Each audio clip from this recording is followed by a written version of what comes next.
Hello, I'm Mario Toneguzzi, managing editor of Canada's Entrepreneur. Joining me today is Ian Allison, who is senior vice president of Spruce Meadows and president and chief operating officer of Cavalry FC in Calgary. Thanks for joining us today, Ian. Great to be with you, Mario. Well, you got an interesting story to tell here, and tell us how a world-class equestrian facility like Spruce Meadows became an owner of a professional soccer team, Cavalry FC. Well, it's actually a really interesting story. There's a major event we hold at Spruce Meadows every September called the Spruce Meadows Masters Tournament. And on a Thursday afternoon of the Masters Tournament, when we had riders here from 20 plus nations and worldwide television, one of our corporate hosts had a guest out to Spruce Meadows, a man by the name of Tommy Wheeldon Jr. And one of the things we do at Spruce Meadows is we invite our guests down onto the course prior to competition so they can get a sense of what horse and rider are up to. And while I was down on the course, Linda and I were walking with the event sponsor at the time, and we got introduced to Tommy down on the course. And Tommy looked at us and said, "Have you ever thought about holding a football match in this grand stadium with real grass?" And I sort of laughed and said, "Well, I think the trees, the water jump, and the Devil's Dyke might get in the way, but it is beautiful grass." But it actually planted a seed for some further discussions to get underway because at that stage, the Canadian Premier League was in its germination stage, if I could. There'd been a little bit of groundwork done on it, and Tommy had indicated that there was the prospects of professional soccer being reintroduced to Canada, and he wondered if our grass would be able to take the cleats and the impacts of a game. To which Linda responded, "Our athletes are a little bit bigger, have four legs, and also wear cleats. So I think we could take a soccer game out here." And it was all sort of jovial at the time, but the seed was planted, and lo and behold, Tommy being the type of guy he is, and the Southern family being the type of family they are in terms of their commitment to the nation and sport and all of those kinds of things, community, uh, discussions began first, relatively informally, but I was tasked with finding a little bit about this. At the time, Tommy was running a PDL club in Calgary, Professional Development League, out of Foothills that was playing in an American league, and they had had a great string of success. And he had built that organization from a couple hundred players to about 4,000 players in the Foothills Club itself. And so we started to kind of learn a little bit more about it, learn about the game and the concept and the Canadian soccer economy. And from modest beginnings, that's how things took off. Canada at the time was a top 10 soccer economy by every metric in the game in terms of television rights paid, licensed merchandise sold, World Cup following, Mm. but we didn't have a tier one professional league, and that was kind of a tragedy at the time. And so there was a number of stars aligned, and conversations began, and we were introduced to the people who were leading the CPL initiative, Scott Mitchell and company, and took a trip to Toronto to start our due diligence and all of those kinds of things, and Yeah. went to the top of the order. So, when was the first opening season? So we got our club licensing in 2018 through Canada Soccer, and that's when you have to go through your facilities and infrastructure and how you're going to build out not only a pro club, but what your vision is for pathway systems, junior development, community engagement, etc. And then we kicked off in May of 2019, and it's one of the great benefits I've had throughout my entire career is the kind of streamlined decision-making process in the organization I work within. As a bit of a sidebar, in the fall of 2018, we ran a friendly between then the PDL team and a club out of Edmonton at our what is now Atco Field, but it was still a show jumping arena known as the Meadows on the Green. Yeah. And And following the game, which about, I don't know, 2,500, 3,000 fans came out to, uh, Linda and Nancy Southern came up to me and said, we're going to have a stadium. I said, well, yes, a stadium's in the plan and it's all been put forward into our docket for Canada Soccer. And they said to me, no, we need a stadium before we kick off. So we're going to be kicking off in like, whatever, 6 months. Yeah.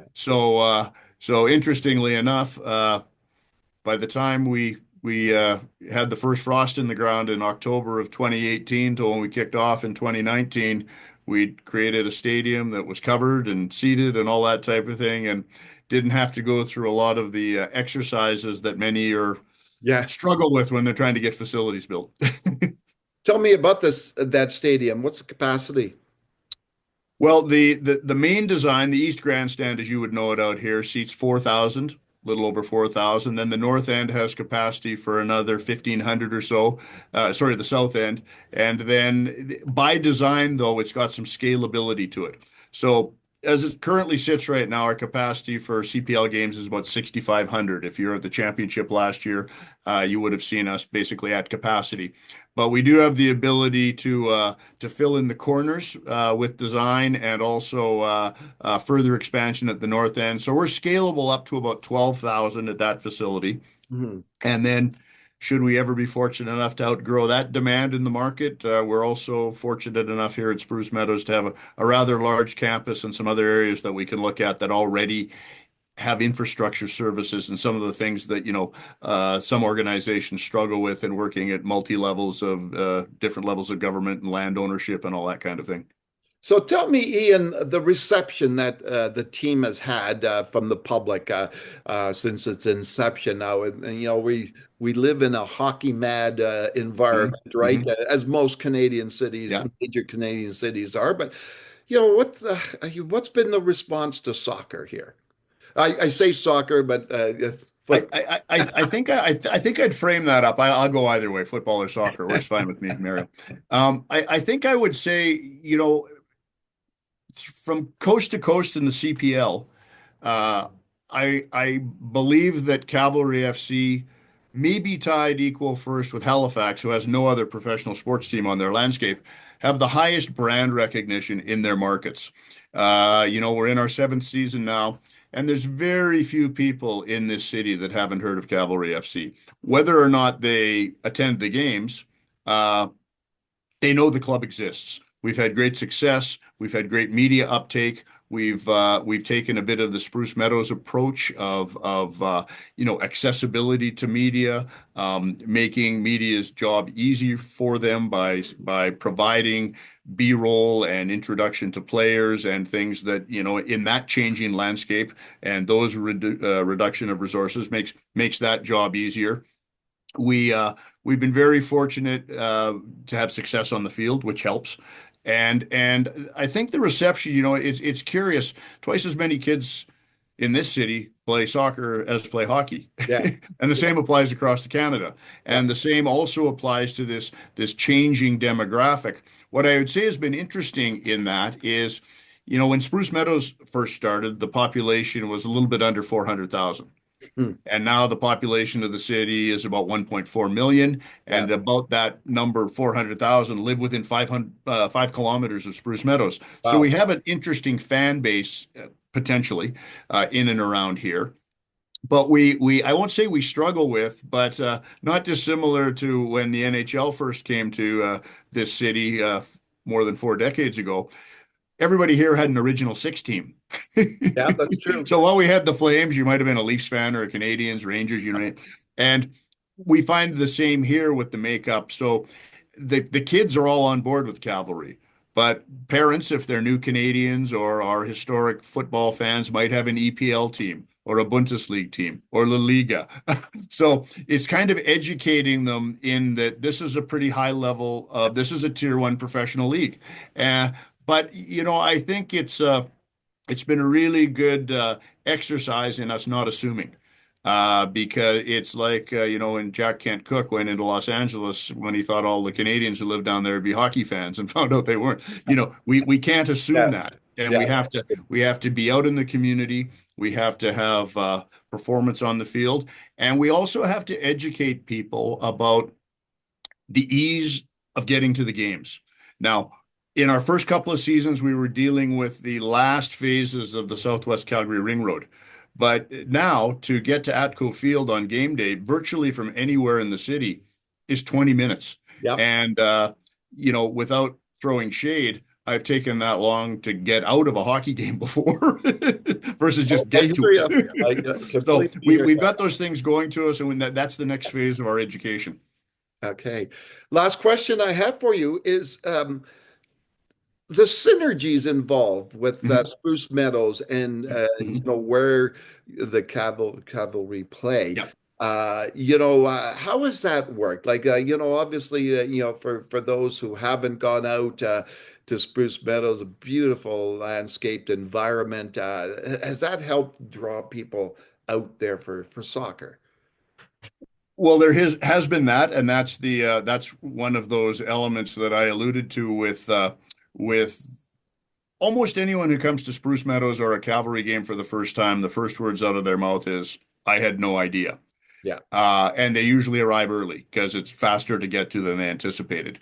But one of the advantages we really had coming out of the blocks is what I called our shared services. A lot of this made sense because we understood ticketing, we understood retail, we understood crowd management, we Yeah. understood a lot of the things that come off the field of play that people who are getting into the world of sports and entertainment may not consider.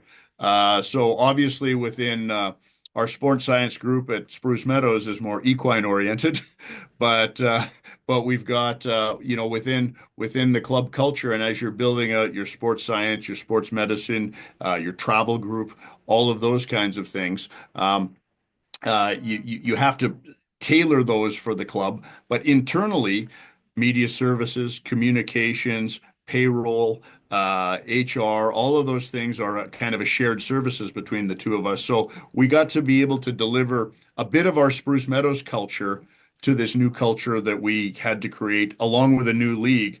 And people, when I look back in the rear view mirror, I think when I've watched for instance, the Northern Super League and creating a franchise here in Calgary with the Wild.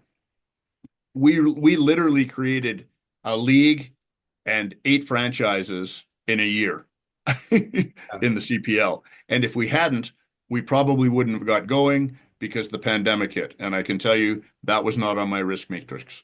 Yeah, no kidding. Well, thanks so much, Ian, for joining us today. Thanks, Mario. It's a pleasure. All See you right. on the pitch.